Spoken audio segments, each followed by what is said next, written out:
Hi guys, welcome back to another session. मैं आभा भनोट लेकर आई हूँ आपके लिए करंट अफेयर्स का एपिसोड नंबर 841। आज की तारीख है 16 नवंबर 2020। हमारे दो चैनल्स हैं, पिनाकल और फ्रंटियर आईएएस, और अगर अभी तक आपने चैनल्स को सब्सक्राइब नहीं किया है तो सब्सक्राइब करना बिल्कुल ना भूलिएगा। साथ ही साथ इस बेल आइकन को जरूर दबाना है ताकि हमारी आने वाली हर वीडियो की नोटिफिकेशन आपको मिल सके।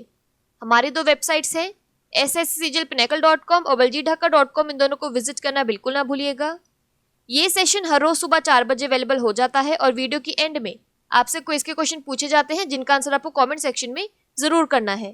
साथ ही साथ हमारे दोनों टेलीग्राम हैंडल्स फ्रंटियर आईएएस और एसएससीजीएल पिनेकल ऑनलाइन को ज्वाइन जरूर करना है for daily videos, PDF and monthly magazine.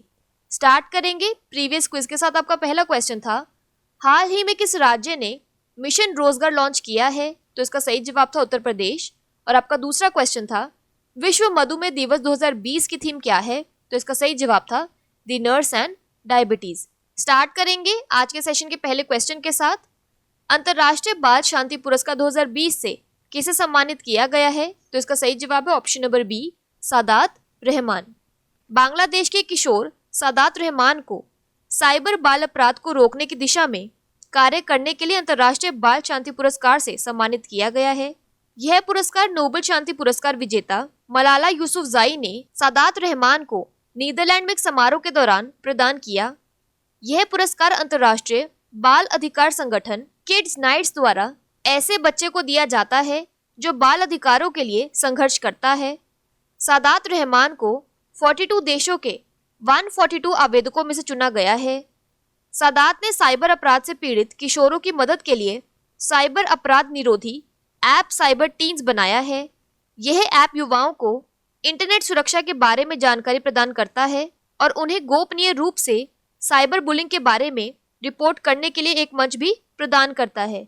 यहाँ पर एक क्विक रिवीजन की बात करें तो विश्व बाल दिवस 20 नवंबर को मनाया जाता है। भारत में बाल दिवस हर साल 14 नवंबर को मनाया जाता है। ये भारत के पहले प्रधानमंत्री जवाहरलाल नेहरू की जयंती पर मनाया जाता है। बात करें बांग्लादेश की तो इसकी कैपिटल है ढाका और करेंसी है बांग्लादेशी टका। अगला प्रश्न है, खाद्य सुरक्षा आपात स्थिति के प्रबंधन के लिए FSSAI की नई गठित समिति का प्रमुख कौन होगा? तो इसका सही जवाब है option number C, Arun Singhal. भारतीय खाद्य सुरक्षा और मानक प्राधिकरण FSSAI ने देश में खाद्य सुरक्षा आपात स्थितियों के प्रबंधन के लिए एक खाद्य सुरक्षा समन्वय समिति का गठन करने का निर्णय लिया है। समिति में विभिन्न मंत्रालयों और सरकारी विभागों के सदस्य शामिल होंगे और इसकी अध्यक्षता FSSAI के CEO अरुण सिंघल करेंगे। खाद्य सुरक्षा प्राधिकरण ने राष्ट्रीय खाद्य सुरक्षा आपातकालीन प्रतिक्रिया FSER प्रणाली का एक ढांचा विकसित किया है। यह खाद्य सुरक्षा आपातकालीन स्थितियों के दौरान बहुक्षेत्रीय समन्वय, भूमिकाओं, जिम्मेदारियों और प्रबंधन कार्यों के लिए प्रक्रियाओं की रूपरेखा तैयार करता है। प्रावधान विशेष रूप से उभरते जोखिमों की पहचान से संबंधित और तेजी से सतर्क प्रणाली की शुरुआत के लिए प्रासंगिक वैज्ञानिक और तकनीकी डेटा को खोजने, एकत्र करने, विश्लेषण और सारांशित करने के लिए FSSAI को अनिवार्य करते हैं। अगला प्रश्न है, निम्नलिखित में से किस देशों के समूह ने हाल ही में STI घोषणा 2020 को अपनाया है? तो इसका सही जवाब है ऑप्शन नंबर ए, ब्रिक्स। 8वीं ब्रिक्स विज्ञान, प्रौद्योगिकी और नवाचार मंत्री स्तरीय बैठक ने सर्वसम्मति से ब्रिक्स STI डिक्लेरेशन 2020 को अपनाया है। बैठक एक आभासी मंच के माध्यम से आयोजित की गई थी।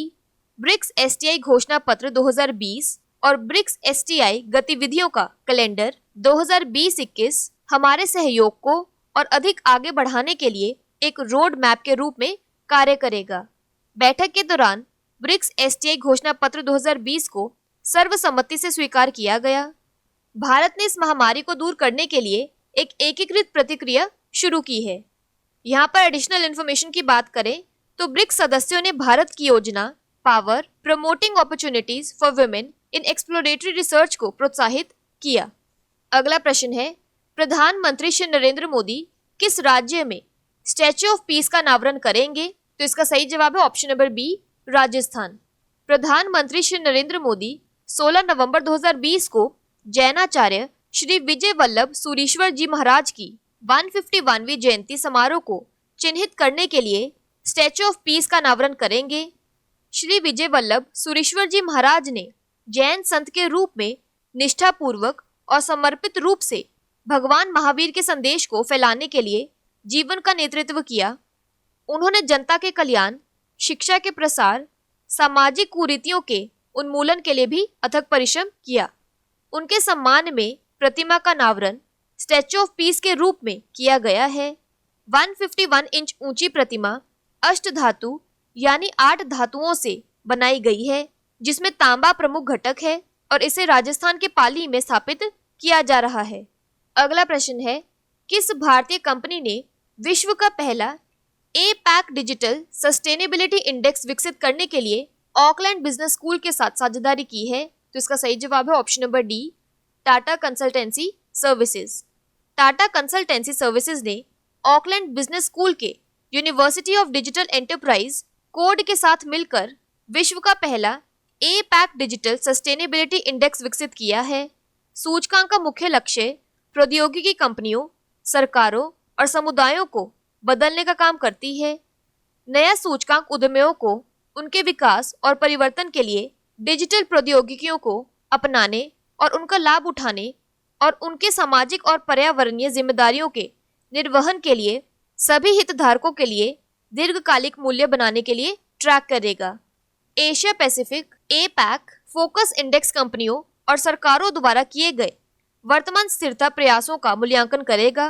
क्षेत्र में डिजिटल स्थिरता बाजार के नेताओं की पहचान करेगा और स्थायी डिजिटल समाधानों के विकास के लिए महत्वपूर्ण कारकों को उजागर करेगा। अगला प्रश्न है, केंद्र सरकार ने प्रवर्तन निदेशालय ED के निदेशक का कार्यकाल 1 वर्ष बढ़ा दिया है। वे कौन है? तो इसका सही जवाब है option number B, Sanjay Kumar Mishra.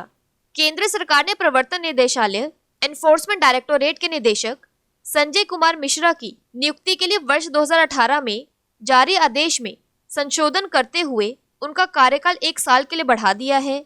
60 वर्षीय मिश्रा 1984 बैच के आयकर कैडर में भारतीय राजस्व सेवा के अधिकारी हैं और 19 नवंबर 2018 को उन्हें ED का निदेशक नियुक्त किया गया था।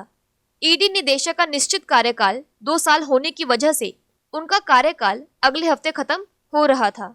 यहाँ पर एक रिवीजन की बात करें तो न्यू CIC ऑफ इंडिया है यशवर्धन कुमार सिन्हा। अगला प्रश्न है, हाल ही में मासाओशी कोशिबा का निधन हो गया। वे किस क्षेत्र के नोबेल पुरस्कार विजेता थे? तो इसका सही जवाब है ऑप्शन नंबर बी, भौतिकी। ब्रह्मांडीय न्यूट्रिनो का पता लगाने के लिए 2002 के नोबेल पुरस्कार जीतने वाले जापानी भौतिक विज्ञानी मासाओशी कोशिबा का निधन हो गया। वह 94 वर्ष के थे। उन्होंने 2002 में रेमंड डेविस जूनियर के साथ नोबेलिक न्यूट्रिनो का पता लगाने के लिए खगोलविदों में अग्रणी योगदान के लिए नोबेल पुरस्कार का आधा हिस्सा साझा किया।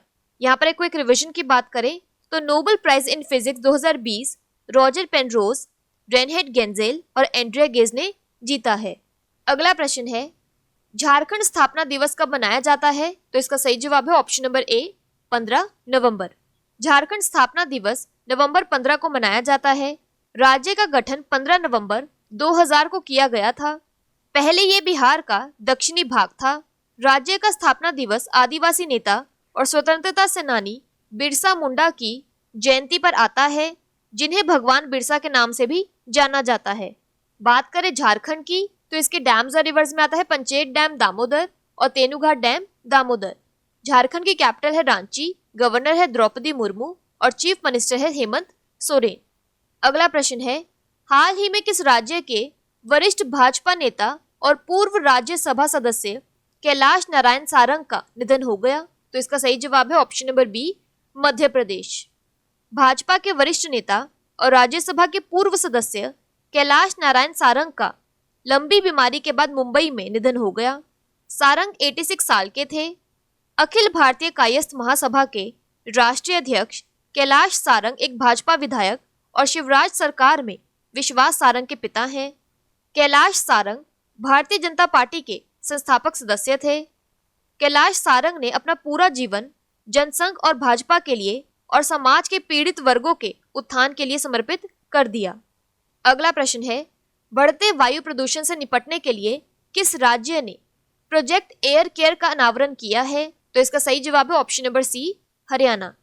हरियाणा के मुख्यमंत्री मनोहर लाल खट्टर ने गुड़गांव में बढ़ते वायु प्रदूषण से निपटने के लिए प्रोजेक्ट एयर केयर का अनावरण किया है। वायु गुणवत्ता में सुधार करने के लिए 65 wing augmentation air purifying units WAYU को गुड़गांव के उच्च वायु गुणवत्ता सूचकांक AQI वाले क्षेत्रों में स्थापित किया जाएगा। इन एयर प्यूरिफायर को CSIR, NEERI, council of scientific and industrial research, national environmental engineering research institute IIT Bombay द्वारा विकसित किया गया है। यह परियोजना Gurugram metropolitan development authority GMDA और GSK GlaxoSmithKline consumer health care के बीच एक सार्वजनिक निजी साझेदारी के तहत शुरू की गई है। बात करें हरियाणा की तो इसके डैम्स और रिवर्स में आता है Kaushalya dam Kaushalya, Anangpur dam near Surajkund. National parks में आता है सुल्तानपुर नेशनल पार्क और कालेसर नेशनल पार्क। हरियाणा की कैपिटल है चंडीगढ़, गवर्नर है सत्यदेव नारायण आर्य और चीफ मिनिस्टर है मनोहर लाल खट्टर। बात कर लेते हैं आज के सेशन के क्विक समरी की। तो international children's peace prize 2020 Sadat Rahman को दिया गया है। FSSAI के कमेटी हेड बने हैं अरुण सिंघल। STA डिक्लेरेशन 2020 को ब्रिक्स ने अपनाया है। स्टैच्यू ऑफ पीस राजस्थान में बनाया जाएगा। World's first APEC digital sustainability index TCS launch करेगा। ED डायरेक्टर है संजय कुमार मिश्रा। फिजिक्स की नोबेल प्राइज विजेता मासाओशी कोशिबा का निधन हो गया है। झारखंड फाउंडेशन डे 15 नवंबर को मनाया जाता है।